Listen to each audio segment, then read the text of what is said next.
రాలేదు.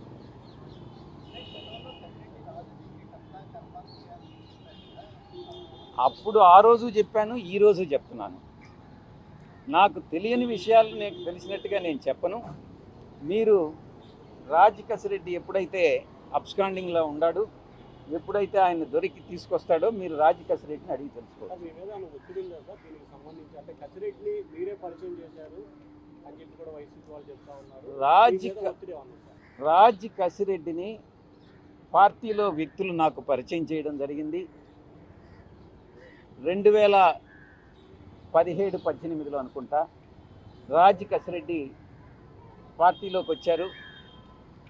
అతను ఒక తెలివైనటువంటి క్రిమినల్,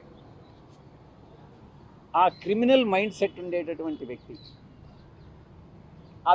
అంత క్రిమినల్ బ్రెయిన్ ఉంది అన్నటువంటిది తెలియక పార్టీలో పెద్దలందరూ కూడా పరిచయం చేస్తే నేను ఎంకరేజ్ చేసినటువంటి మాట వాస్తవం. నేను అబద్ధం చెప్పదలుచుకోలే. మొట్టమొదటిగా అతనికి ఎన్ఆర్ఐ విభాగం అప్పగించా. ఆ తరువాత సోషల్ మీడియా చూసుకోమని చెప్పా. ఆ తరువాత ఈ ప్రశాంత్ కిషోర్ గారు అక్కడి నుంచి వస్తూ ఉంటే ఆయన మనకు కన్సల్టెంట్గా ఉన్నప్పుడు ఆయనకు ప్రోటోకాల్ అంతా చూసుకోమని చెప్పడం జరిగింది. ఈ రకంగా పార్టీలో అతి ముఖ్యమైనటువంటి బాధ్యతలు అతనికి అప్పగించింది నేనే, ఎంకరేజ్ చేసింది నేనే. ఈ విషయంలో నేను తప్పు చేశాను అన్నటువంటి భావన ఈరోజు నాకు కలుగుతూ ఉంది. ఇంత దుర్మార్గపు వ్యక్తి ఏ రకంగా నన్ను మోసగించాడు అన్నటువంటి విషయం నాన్నే ఆశ్చర్యానికి గురి చేస్తుంది. ఎవరి నుంచి? మీరు అడిగే ప్రశ్న చాలా స్పష్టంగా అడగాలి. మీకు ఒత్తిడి వచ్చిందా అని కాదు, నాకు ఎవరి దగ్గర నుంచి ఒత్తిడి వచ్చింది అని మీరు భావిస్తున్నారు? ఆయన ముందు జవాబు చేస్తుంది. అంటే జనరల్గా మీరు ఆ పార్టీ నుంచి బయటకు వచ్చి ఉన్నారు కదా, సో మీరు గతంలో 5 సంవత్సరాలు అక్కడ ఉన్నప్పుడు ఏ ఎపిసోడ్ గురించి మాట్లాడలేదు, బయటికి రాగానే ఏ ఎపిసోడ్ గురించి చర్చ వచ్చింది. మీరే రాజ్ కసిరెడ్డి కర్త కర్మ క్రియ అన్నారు కాబట్టి, సో ఈ రాజ్ కసిరెడ్డి వెనక కొంతమంది పెద్దలు ఉంటారు కాబట్టి ఏమన్నా ఒత్తిడి వచ్చిందని యాంగిస్తారు అంటే ఆ పార్టీ నుంచి ఏమైనా? 5 సంవత్సరాల పాటు మీరున్నారు, అతనితో కలిసి ఉన్నారు, అప్పుడు మాట్లాడలేదని అంటే అప్పుడు మీరు అడగలా, నేను జవాబు చెప్పలా. రాజ్ కసిరెడ్డి కర్త కర్మ క్రియ అని చెప్పారు. ఆయన ఒక్కడి వల్ల సాధ్యం అవుతుందా? ఆయన వెనకుని నడిపించే వాళ్ళు ఎవరు? మిమ్మల్ని నీకు తెలుసు,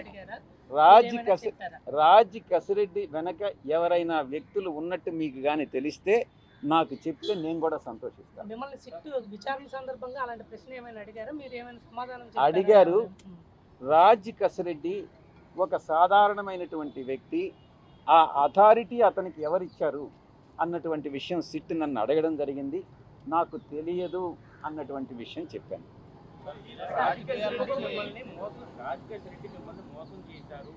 నన్ను మోసం చేయలే, పార్టీని మోసం చేశాడు, ప్రజలను మోసం చేశాడు. నాకు వ్యక్తిగతంగా అతను చేసినటువంటి మోసం ఏమీ లేదు.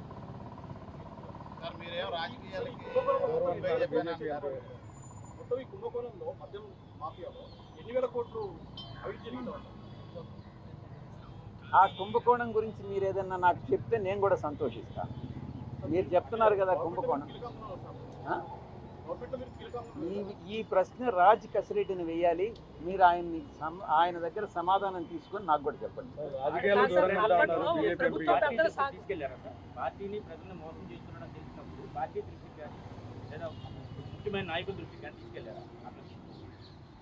పార్టీలో అందరికీ అతను మోసం చేశాడని ఈరోజు తెలుసు. మీకు ఎలా తెలిసింది?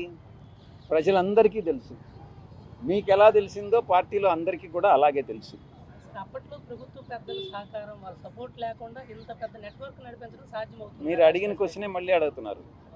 మీరు అది నాకు తెలియదని నేను చెప్పాను. మీకేదన్నా తెలిస్తే ఎవరు అథారిటీ ఇచ్చారని మీకేదన్నా తెలిస్తే నాకు కూడా చెప్పండి, సంతోషిస్తాను.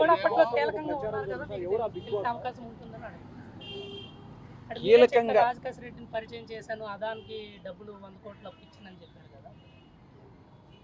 పదే పదే మిత్రులందరూ కూడా, పాత్రికేయ మిత్రులు ఒక్క విషయాన్ని చాలా స్పష్టంగా చెప్పదలుచుకున్నా. పదే పదే యూట్యూబ్ ఛానల్స్లో కానీ, శాటిలైట్ ఛానల్స్లో కానీ సాయిరెడ్డి నెంబర్ 2 అని నన్ను చెప్తున్నారు పార్టీలో. నేను ఒక్కటే చెప్తా ఉన్నా, ప్రాంతీయ పార్టీలో నెంబర్ 2 అనే స్థానమే ఉండదు. అప్పట్లో మా అధ్యక్షుడు, మా పాత పార్టీ అధ్యక్షులు కూడా స్వయంగా చెప్పారు, 1 నుంచి 100 వరకు ఎవరు ఉండరు, 101 నుంచే ఉంటుంది. ప్రాంతీయ పార్టీలో ఎవరైనా కూడా నేను నెంబర్ 2 అని నేను భావిస్తే అది అంతా మిథ్య మాత్రమే. రెండవది, మీరు చెప్పినట్టుగా అధికారంలో లేనప్పుడు 2014 నవంబర్ నుంచి 2019 అధికారంలోకి వచ్చేంత వరకు మే 28వ తారీఖు వరకు పార్టీని సింగిల్ హ్యాండెడ్గా నేనే మోసాను. జగన్ గారికి నేరుగా ఆయన ఆదేశాలను తీసుకొని నేను, జగన్ గారు, ప్రశాంత్ కిషోర్ ముగ్గురు ప్లాన్ చేసి మిగతా అందరు నాయకుల్ని కలుపుకొని పార్టీని ముందుకు నడిపించాం. నేను అప్పుడు కూడా నెంబర్ 2గా భావించలే. ఆ తరువాత కాలక్రమేణా అధికారంలోకి వచ్చిన తర్వాత ఒక 6 నెలలకి ఈ నెంబర్ 2 అనేటటువంటిది మిథ్య అనేటటువంటిది నేను కూడా గమనించాను. ఈ యొక్క కోటరీ నేను గతంలో ఏదైతే చెప్పానో, ఈ కోటరీ సభ్యులందరూ కూడా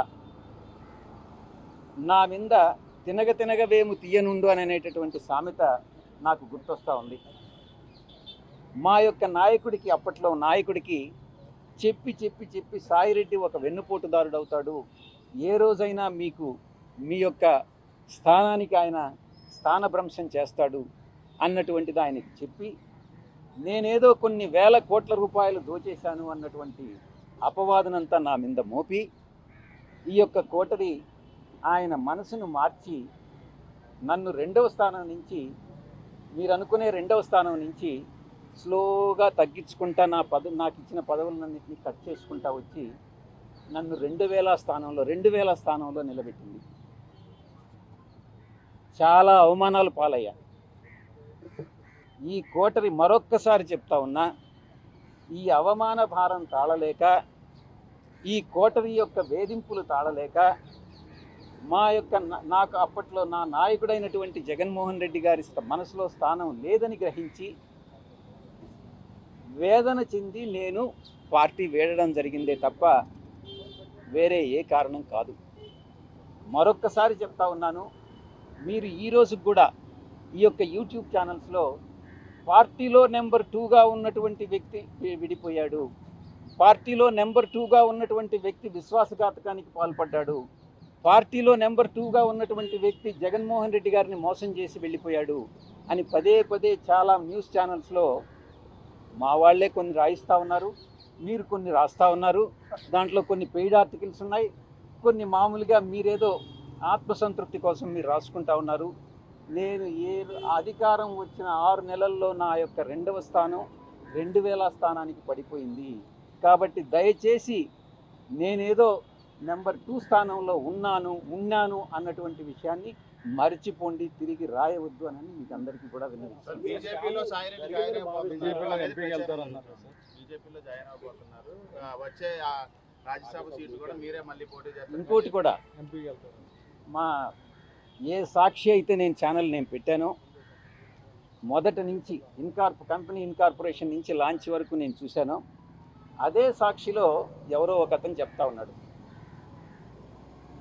ఆ ముసలివాడు వ్యవసాయం చేసుకుంటానన్నాడు, వీడికి ఈ రాజకీయాలన్నీ ఎందుకు అని ఏదో వ్యాఖ్యలు చేశారు. కేఎస్ఆర్ లైవ్ షో అనుకుంటా. నేను రాజీనామా చేసిన రోజున, సిఐడి వాళ్ళు నన్ను పిలిచిన రోజున, ఈ 2 సందర్భాల్లో మాత్రమే నేను బయట మాట్లాడింది. మిగతా ఎవరో ఏదో మాట్లాడుకుంటూ కొంతమంది నన్ను తిరిగి ఎంపీ కింద రాజ్యసభకు నన్ను పంపిస్తున్నారు. మీలోనే చాలామంది, చాలా టీవీలన్నీ నన్ను బీజేపీ రాష్ట్ర అధ్యక్షుని చేస్తున్నారు, నన్ను బీజేపీ ఇన్ఛార్జ్ వేరే రాష్ట్రానికి పంపిస్తూ ఉన్నారు. మీరే ఏదేదో ఊహించుకుంటా ఉన్నారు. నాకు సంబంధించినంత వరకు నేను ఏ రోజు నాకు ఎంపీ స్థానం నేను అడగలే, తిరిగి రావాలని నేను అనుకోలే. నేను వ్యవసాయం అని అంటే వ్యంగ్యంగా ముసలోడు వ్యవసాయం చేసుకుంటానన్నాడు, మళ్ళీ ఈ రాజకీయాలు ఏంది అని మీరే, నేను రాజకీయాల్లో ఎంటర్ అయిపోయినట్టు రీఎంట్రీ అని ఈ రకంగా రకరకాలైనటువంటి వ్యంగ్యాస్త్రాలన్నీ కూడా సంధిస్తూ ఉన్నారు. ఇది తప్పు. ఇప్పుడు మీరు వ్యాపార రంగంలో నేను ఏదైనా చేయొచ్చు. రాజకీయాల్లో రీఎంట్రీ కావాలి అని అంటే మీ యొక్క పర్మిషన్ కావాలన్నా? నా ఇష్టం. నేను కావాలంటే రీఎంట్రీ అవుతా, మీ పర్మిషన్ ఏం అక్కర్లేదే. నేను వ్యవసాయం నేను వదిలేసుకుంటా, నా ఇష్టం. వ్యాపార రంగంలో ఎంటర్ అవుతా, నా ఇష్టం. దానికి మీ పర్మిషన్ అవసరం లేదే, దానికి వ్యంగ్యాస్త్రాలు అవసరం లేదే, దానికి సాక్షి ఛానల్లో వ్యాఖ్యానాలు అవసరం లేదే. నా వరకు నేను చిత్తశుద్ధితో ఏదన్నా ఉంటే నేనే చెప్తా ఉన్నాను. నేను ఎంపీ పదవి తిరిగి ఆశించలేదు అని నేనే చెప్తున్నాను. అలాంటప్పుడు మీరు ఎలా రాస్తారు ఇవన్నీ? So thank you very much. ఇంకా స్కామ్ అసలు జరిగిందా జరగలేదా, అలాగే దీని వెనక ఒక బిగ్ బాస్ ఉన్నారని చెప్పి విస్తృతంగా ఒక ప్రచారం అయితే జరుగుతుంది సార్. ఎవరు ఆ బిగ్ బాస్ మీకు తెలిసి? స్కామ్ జరిగిందా లేదా అన్నటువంటిది రాజశేఖర్ రెడ్డిని అడగండి.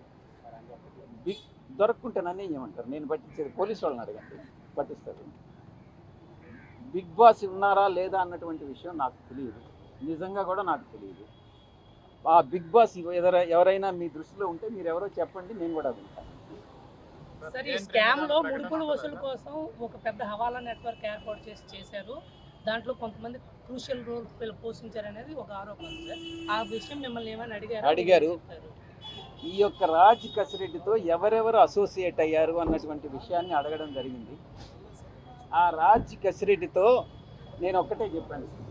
రాజ్ కసిరెడ్డి ఆయన కో బ్రదర్ అవినాష్ రెడ్డి, రాజ్ కసిరెడ్డి కో బ్రదర్ అవినాష్ రెడ్డి, రాజ్ కసిరెడ్డి మరో అనుచరుడు చాణక్య అలియాస్ ప్రకాష్, చాణక్య రాజ్, 3 కిరణ్ అనేటటువంటి వ్యక్తి, 4 సుమీత్ అనేటటువంటి వ్యక్తి, 5 సైఫ్ అనేటటువంటి వ్యక్తి, మిగతా చాలామంది ఈ యొక్క నెట్వర్క్లో ఉన్నారు అన్నటువంటి విషయాన్ని నేను చెప్పాను.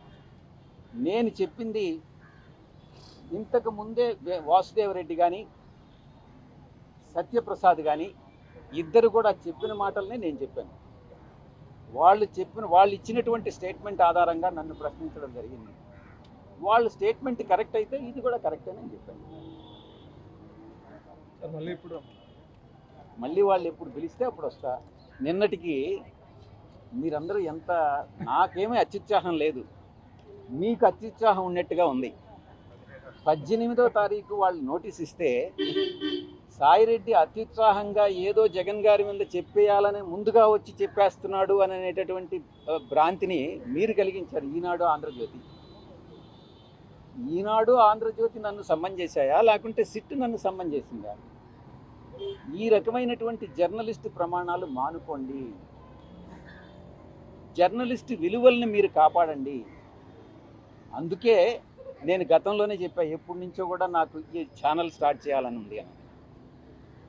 ఈ యొక్క ప్రమాణాలు చూసి కొంచెం విలువైనటువంటి మంచి ఛానల్ నిర్మిస్తే నాకు భగవంతుడు కానీ డబ్బులు ఇస్తే నేను ఫస్ట్ చేసేది అదేనా.